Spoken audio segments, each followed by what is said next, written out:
Okay, let's start with some jumping jacks.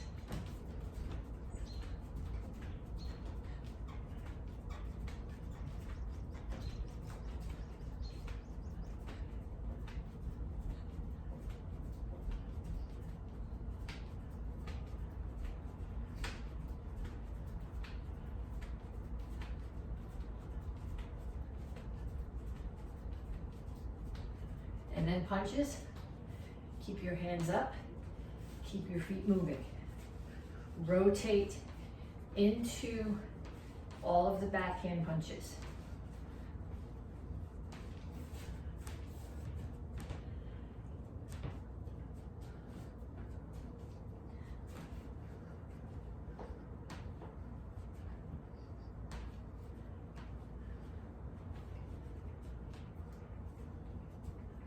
And knees.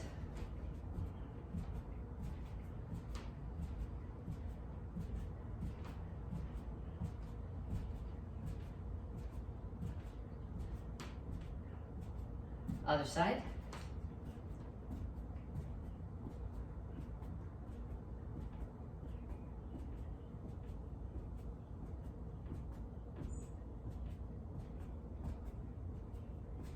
And shuffle side to side. If you want to, when you get to the limit of where you can go sideways, add a couple more punches.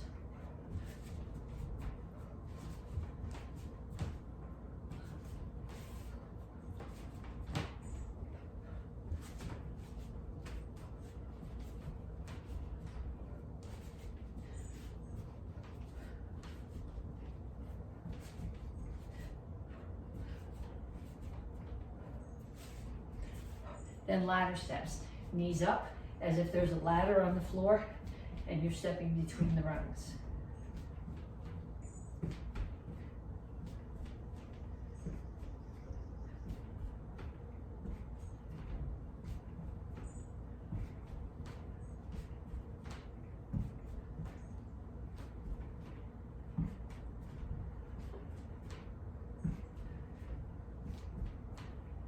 And kicks, front, side, back.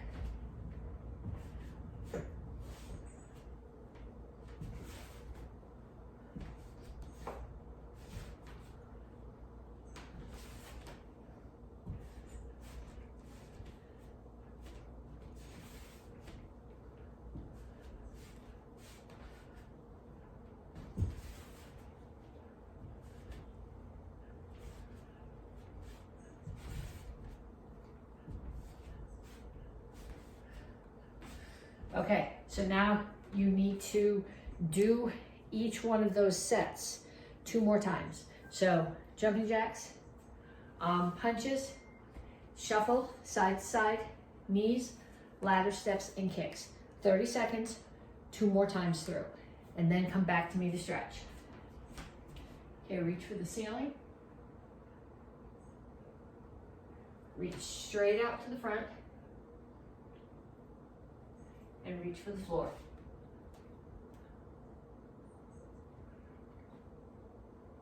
Over to one side, grab your ankle, lift your chin, pull your chest to your knee. And down in the side stretch. Both heels on the floor.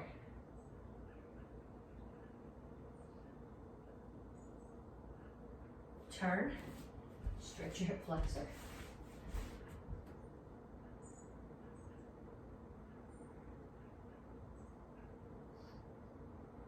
Come to the center, toes straight forward, push your knees out.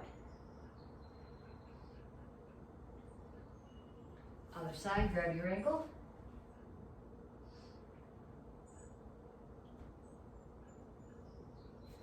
Down in the side stretch.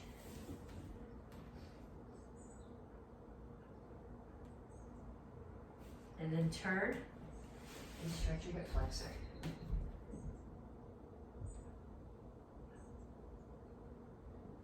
Have a seat. Put the bottoms of your feet together. Okay, now you want your back straight like this, not rounded. So if you can grab your ankles, don't grab your toes. Whatever you do, don't grab your toes, that stresses your ankles. If you can grab your ankles and put your elbows inside your knees and still keep your back flat, do that and push down.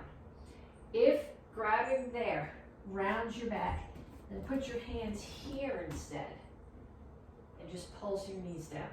But the goal, you want your back flat, not rounded.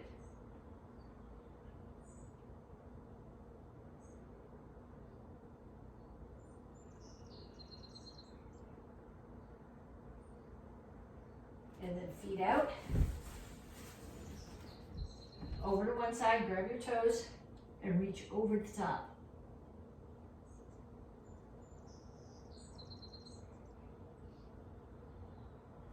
Other side.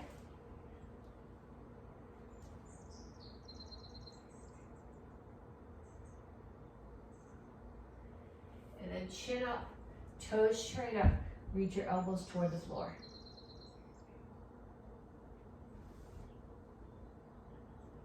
Keep your chin up. Don't come here. That doesn't stretch your back nearly as well. Okay, pull your feet in. Heels on the floor, come to a squat. Push your knees out with your elbows and rock forward and back a little bit.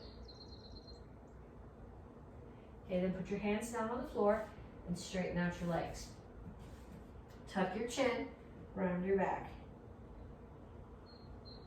Then lift your chin and push your chest toward the floor. Tuck your chin, round your back. And chin up, chest to the floor. Okay, then cross your feet, one in front of the other. Again, lift your chin, reach your chest down towards your front leg. You should feel this in your hamstrings.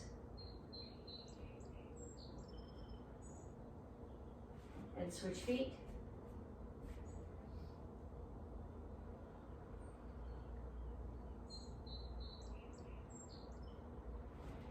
And up. Okay, we have 3 exercises to do. The first one is called sit-outs, and well, I don't know. I'm going to call it an arm drill, but it's technically an arm drill and a leg drill and a core drill. I think I'm going to take my socks off for this so I don't slide on the floor and break my neck. Okay, so you're starting here. Feet are on the floor, hands are on the floor. I got my heels down. I'm going to pick up one hand. I'm going to take the opposite foot and shoot it through the hole. The goal is to bring it way up here and hold it. If you can't get it there, straight out is okay.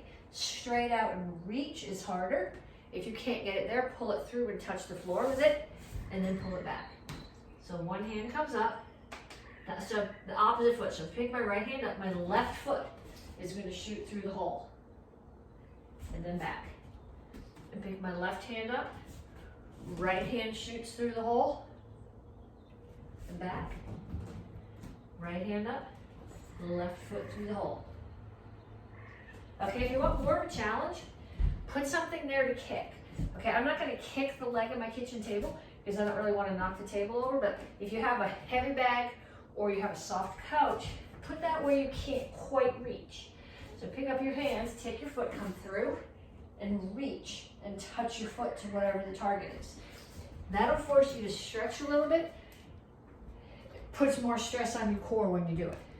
Okay, so 1 minute of those, alternating sides. Next one, wide leg sit-ups.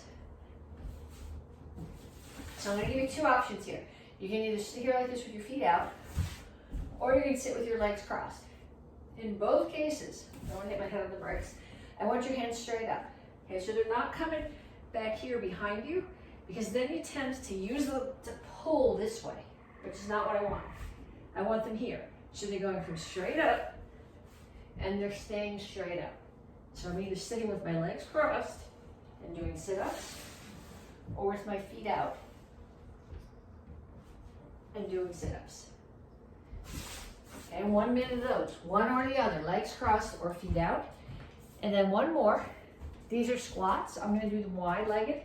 So my feet are out. So if I was in a stance here, I would be in Soka, toes out, horse stance. Okay, I'm going to put my hands here. I'm not grabbing my neck. I'm just touching them here behind my ears. I'm keeping my back straight, and I'm squatting down so that my knees are bent enough that this is pretty much level with the floor. So down. I'm not sticking my butt out. I'm keeping my butt tucked under and my back straight. So 1 minute of those. You should do 1 minute of sit-ups, 1 minute of either cross-legged or wide-legged sit-ups, and a minute of squats. Okay, this month we are working on excellence. You'll be getting a gold stripe. So we're going to take a couple of techniques and break them down to all their pieces. You can't do anything with excellence if you're not doing it correctly. Okay, I'm going to crank this down a little bit more so you can see my standing foot. Okay, we're going to start with a side kick, and I want you to use a chair for this. And I'm going to start here. Foot's here. Chamber is here. Foot's going to need to go there. If you can't rotate as you kick, turn it before. Otherwise, start here as if you're putting your foot on a step in front of you. Then I'm going to rotate this foot away and my heel and my butt towards the target. So here, chamber, kick, in and down. So if I was doing a front kick, I would chamber my knee towards the target. Same if I was doing a roundhouse kick, I would chamber my knee towards the target. When I'm doing a side kick, so my over there, so my knee on my chamber is facing there. So up, rotate, kick, in, and down. Okay, let's do 5 on each side. 1, 2, 3, 4, 5. And then we'll do the other side. I'm going to keep the table, I think. 1, 2, 3, 4, 5. Okay, so that's the first technique. We're going to put that away. And then the other thing that we're going to practice is a jab cross. So what I do, these are both punches that come straight in. A back fist comes across and you hit the back of your fist. A jab and a cross both come straight out and you're hitting with these first 2 knuckles. So I start here, hands are up, and I'm going to rotate my front foot. Rotate the front foot in a little bit as I rotate the hip on the jab. Lift my shoulder to protect the side of my neck. And other hand is up protecting my face. Then I rotate again and punch. So here, jab, cross. Okay, when I do my cross, I don't lean. That's offering your face to the person you're hitting. So let's do 5 sets on this side. 1, 2, 3, 4, 5. Then we switch. 1, 2, 3, 4, 5. Okay, then what I need you to do is get a partner. And your partner's going to offer you targets. You can use, if you have focus pads in the house, that's great. If you don't, use a piece of paper with circles drawn on it or their hand, whatever you want. You need a target. Your partner is going to, you're going to stand in your guard stance. Your partner's going to move around you. And when they call you, you're going to turn to them. And if they're holding the pad or the target face high, you're going to throw a jab cross. And if they're holding it belt height, you're going to do a side kick. So you're going to start here. What I'm looking for is not speed. I am looking for excellence in the technique. So you're doing it correctly. Okay, so if I stand here and my partner's there and they call me, I look, I turn to them, the target's high, jab cross. Okay, then they slide around and they come there and they call me and I look and the target's hip height and I'm going to do a side kick. Okay, so I want you to do that with your partner. I want them to offer you at least 20 targets. Okay, so this cycle, red belts are reviewing the beginner form, which is AK2, the intermediate form, which is AK5, which we're gonna pull techniques out of both of those right now. Your form is comma set, so that will come later in the video. And your theme is basic form 1 from the Tang Soo Do program. So we're gonna work on stances from there, because the Tang Soo Do stances and the Kempo stances are very different. This will give you a head start on the Tang Soo Do stances when you get to the Tang Soo Do class. So we're going to pull out from Action Karate Form 2, we're going to pull out the reverse bow stance. Okay, if you were a little dragon, they called it a monkey stance. They might have even called it a monkey stance when you begin in kids class. It is a reverse bow stance. Okay, so when I'm doing a bow stance, I'm gonna start with my feet here. I'm gonna take my back foot, feet are here. I'm gonna bring my back foot straight back. So my feet aren't one behind the other. They're on a narrow track. Actually, I gotta be longer than that. Okay, so if I bend this knee and I'm looking that way, it's a forward bow. If I turn and look the other way, it's a reverse bow. So in the stance, in the form, you're actually backing away from your target. So we come to the knee and we're gonna stand and block. Okay, so my feet are apart here. My toes are all pointing in that direction. This knee's bent, this leg is straight. Here, okay, this leg is straight. The arm that's over it is in exactly the same line. This knee's bent, hand is over it, bent at 90 degrees.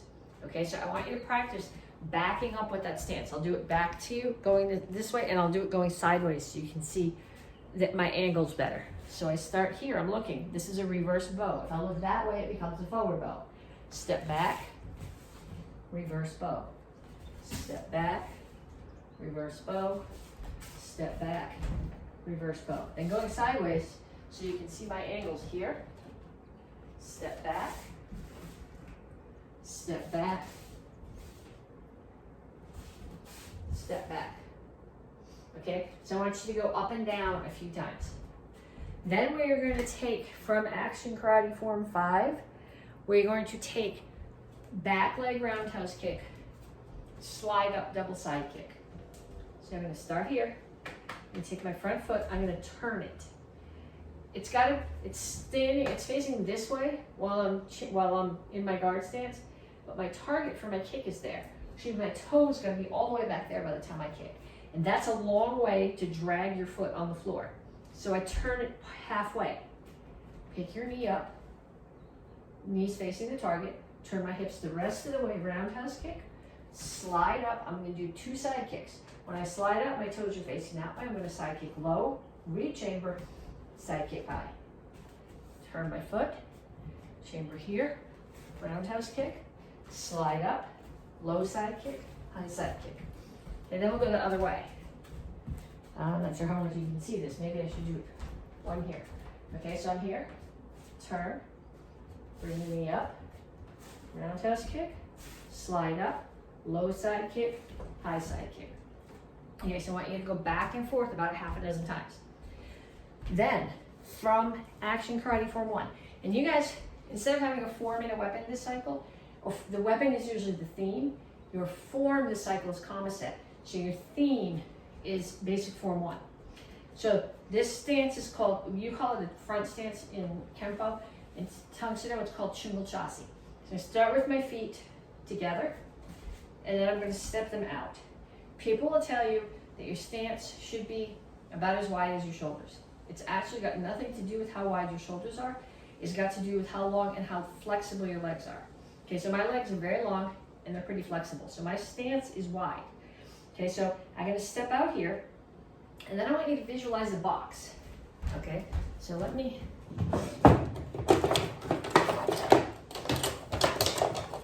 Okay, so I'm going to make a box.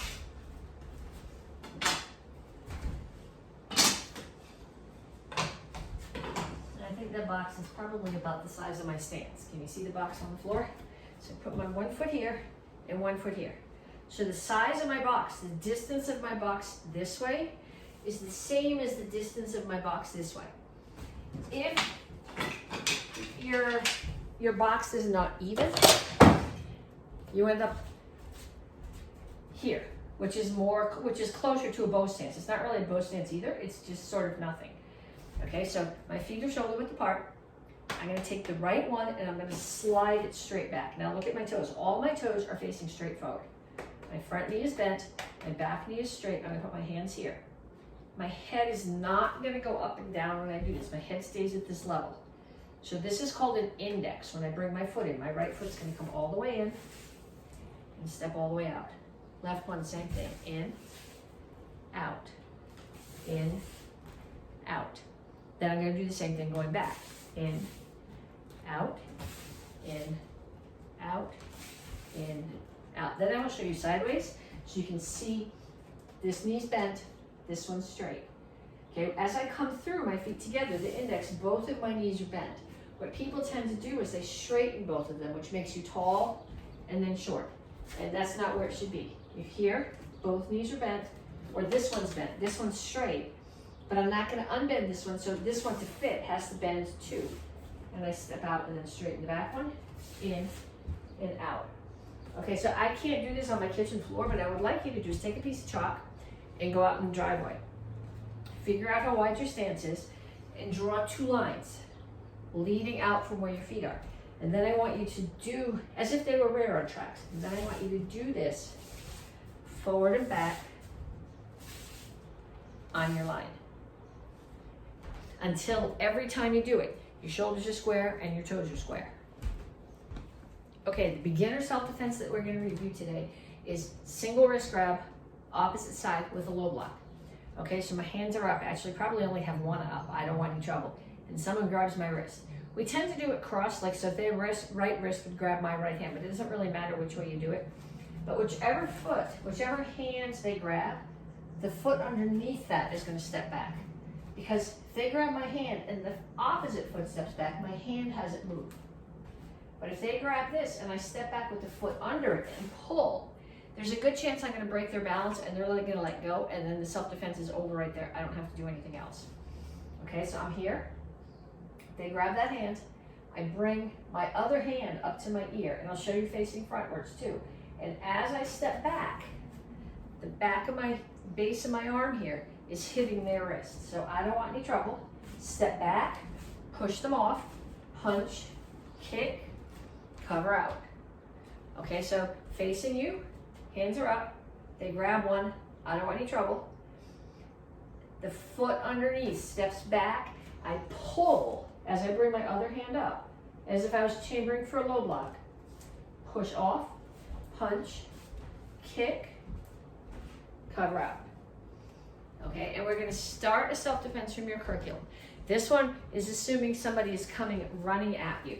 Okay, eventually you're gonna take them down, but today we're gonna start with just what you do as they're coming at you. So somebody comes running at you, their hands are here. Okay, this is inside. You are going to come inside, you're gonna bring your hands up to protect your face, push their hands away, and then push. Okay, so when you push, you're not just gonna put your hand on them and push like this.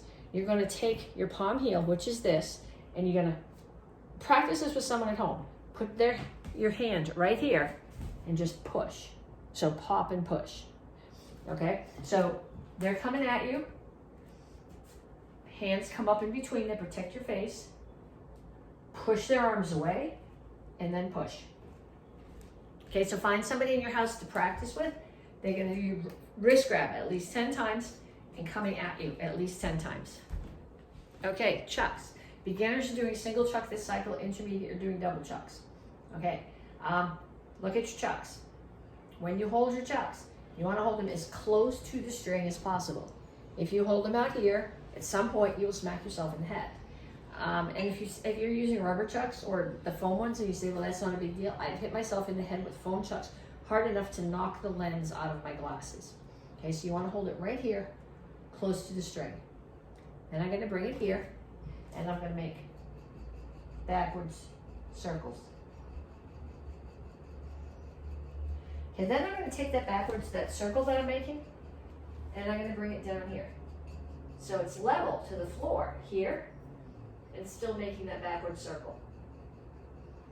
Then I'm gonna bring it back up, and I'm gonna make circles going forward. And then I'm gonna bring it up here, and imagine if if you were closer to the ceiling, you would be making circles right there, right close to the ceiling. Okay, so I want backwards, forward, down, up. Okay, then you put it in your dumb hand. If you're smart, you start it on the smart hand. And I'm gonna go backwards, forward, down, either direction, and up. Okay, then I want you to get, beginners, you're gonna keep doing that. The rest of you guys, I want you to get your other chuck. So you're gonna start them here, and you're gonna make them both go backwards. Then you're gonna bring them back there, and you're gonna make them both go forward. Okay, then you're gonna go down. Okay, assuming that between my knees is in, and that's out, they're both gonna come in. Then I'm gonna lift them up, and they're gonna turn out. So the one in my right hand, if you were looking up at a clock, would be going clockwise, and the one in my left hand would be going counterclockwise. When you bring them down, they're other way. Right hand is counterclockwise, left hand is clockwise. I know that's confusing, it's supposed to be. I want you to practice that. Okay, if you are in Karate Kid's advanced class, the comma set is your form this cycle. If you're in the Tang Soo Do class and you are second or third brown belt, so 2 straight brown or 1 straight brown, or a red belt or an apprentice, comma is your weapon. Okay, so Gups will be doing the same form that the Karate Kids are doing. Black belts will be doing a different form. However, we are today working on, for whichever form you're doing today, we're working on techniques. Okay, so when you hold your comma, you want to hold it in the middle. Okay, if you hold it down here, you don't have a lot of leverage. You hit something that's going to get knocked out of your hand. I want your hand right in the middle. If you have grip, a fancy grip on the middle of it, the grip tape is usually where you want to be. Usually they balance right about at the front of the grip tape. So then you just grab here. If you don't have pretty ones, you may have to mess around to find out where the balance point is. Okay, so what I do when I do this, when I hit with a comma, I throw a punch and I dig down a little bit. So what I'm thinking about is hitting somebody here in the throat or in the corner of the mouth or in the eye. Hit and rip. So you're not dragging down. You're not going to go hit and drag, but you're going to hit and pull just a little bit at the end of each strike. Okay, so I want you to start back here in Tringle Chassi with left Tringle Chassi, so left foot's forward and left comma is out. I'm going to step forward and strike. Step forward and strike. Now what's going to happen, a lot of you guys are going to focus on the comma and your stance is going to end up doing this. Okay? Just because you put a weapon in your hand doesn't mean you get to forget all the things that you learned before that. So left Tringle Chassi, left center punch with the comma. So I'm coming forward.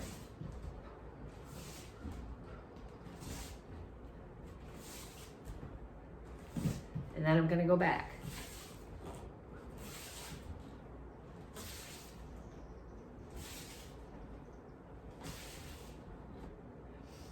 Okay, then I'm going to do the same thing with a low block. So starting in left Tringle Chassi with a left low block, and the other hand is chambered way here. I step forward, strike down. Step forward, down, forward, down. And going back.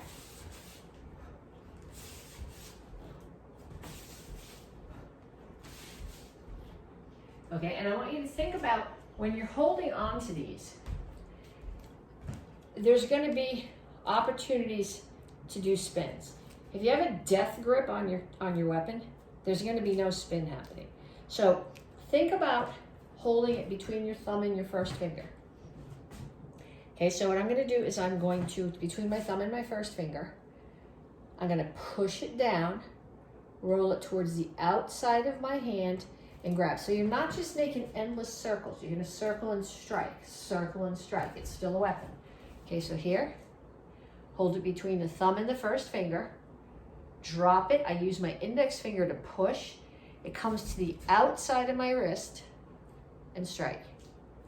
Okay, so what we're going to do now is we're going to start here again, left Tringle Chassi with the punch. And we're going to punch, twirl, punch, twirl, punch, twirl, punch, twirl, and going back.